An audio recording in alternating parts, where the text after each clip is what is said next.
Mi këthy në sëti Musafirën për sot. Musafirë për sot e kemi ish gjyqtarin në gjykatës kushtetuese një profesionin dhe Rum Kader Kërziu. Prof, mirë mirë se erdhe mision. Mirë si gjej. Mas pari faleminderit shumë për gatishmërinë. Faleminderit nga ju. Edhe se zakonisht me juve na bjen men veç kur kemi kësi kriza, edhe pse kena paralajmëruar si para 17 ditë që kena me atën këtë curi. Profesor, pyetja është vizitimi se gjithë stedarët e Kosovës e kanë një pyetje. Afati kollor kushtetues sonte në ora 12 duhet të konstituohet kuvendi i Kosovës. Para pak minuta, 5 minuta para sin emisionon, zoti Deari e dërgoi një ftesë ndaj deputetëve, pa reagimet e gjithë deputetëve të opozitës. Për sonte, jo? Për nesër. Për nesër. Nesër në ora 11 që e kom ftesën këtu në telefon, e qita edhe në publik. Profesor, ftesa është për të shtatin 8-in, është e shtati 8-it, konstitucionca në ora 11, këtave konsiderojnë si të pambyllin seancën, vazhdojnë punimet të shtunën me orën me 8/2026 në ora 11 në salën në seancave plenare, ftohen të gjithë deputetët e kuvendit. Profesor, pyetja 1 milion që e ka njerëz sot, a kalon afati kollor kushtetues sonte në ora 12? Shikoni, do të thotë kjo është sankcionuar me kushtetutë. Një gjatë 6 i kushtetutës përcakton shumë qartë. Në momentin kur shpallen zgjedhje zyrtare dhe bëhen publike, prej atij momenti duhet të kalojnë maksimalisht 30 ditë që të konstituohet parlamenti. Që i bjanë sonte në ora 12, që në kupton brenda 30 dite duhet të konstituohet parlamenti. Jo të konstituohet të filloj të konstituohet parlamenti në ditën e 30. Këto situata, dhe më thonë, janë të pa precedent, si pas mendimit tim, dhe nuk kanë pas nevojë, në këtë mënyrë se kanë pas mundësi, brenda 30 dite të konstituojnë, brenda 15 dite, brenda 10 dite, dhe më thonë, të konstituohet parlamenti. Duke pas parasysh se nuk e kanë kuptuar, ose s'kan dashur me kuptuar, atëherë këtu shtojc e kemi ose ndikim me një vendim, me një gjykim të gjykatës kushtetuese e cila e definon shumë sakt.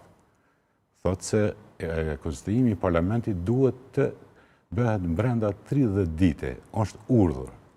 Është urdhër. Urdhër është nga gjykata kushtetuese, duke pas parasysh se nuk e s'kan mujt me interpretu mirë, dhe më thonë një gjatë 6 kushtetutës, por urdhën është që ju thot deputetëve, se ju deputetë ju keni detyrë që brenda 30 dite maksimalisht ta konstituoni parlamentin.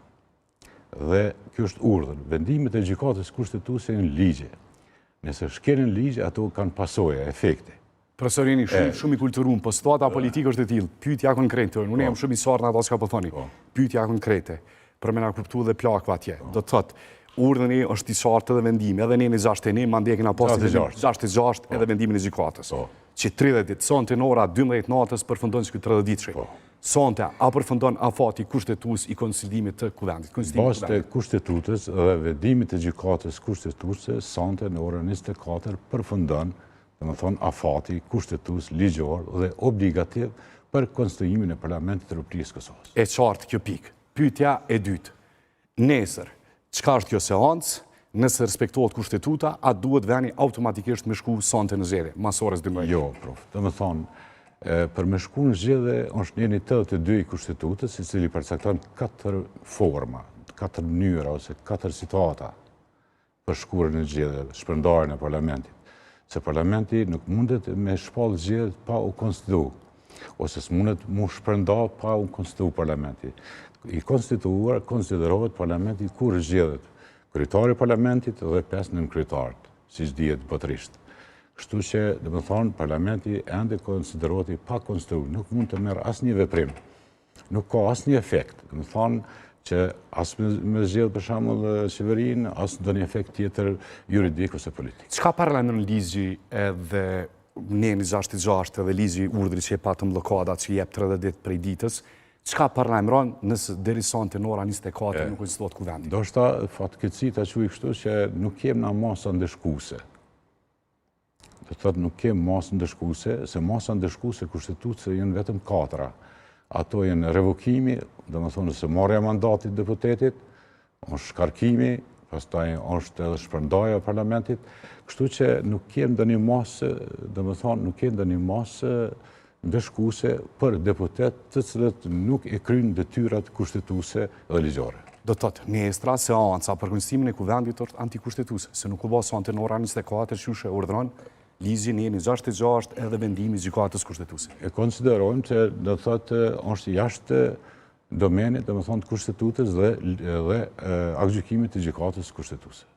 E gjitha kjo, nëse e shohim, fatkeqësisht në tikën fol për bllokadës parë, kushtetutën zoti Kurti dhe Velevizja vendosje nuk pe marrin si liber orientues për zhvillimet edhe krimin institucione, për si hapësinë si pjesë ku mujnë me zgjetë bira që mujnë me bloku këta. Mazit saj po konsiderohet si është një hile zotit Kurti, ku nesër të shkelet kushtetuta, në bëhet seanca dikush për opozitet, ta dërgoj në gjykatë kushtetuese, ti merr edhe 40 ditë kohë, derisa të shohë një vendim për me shty punën e kohës deri në dhjetor, atëherë ku konsideron zoti Kurti që kanë me votu diaspora, edhe me mri rezultatin e kënaqshëm. Pyetja është, profesor, nëse kjo po konsiderohet si hile, a mundet, a duhet gjykata kushtetuese me kthy vendim të shpejt, mrena 24 orëve për një vendim i cili po shkelet vendimi kushtetues? Shiko, domethënë, kjo çështje konsiderohet si arrest judikata, si çështje e gjykuar.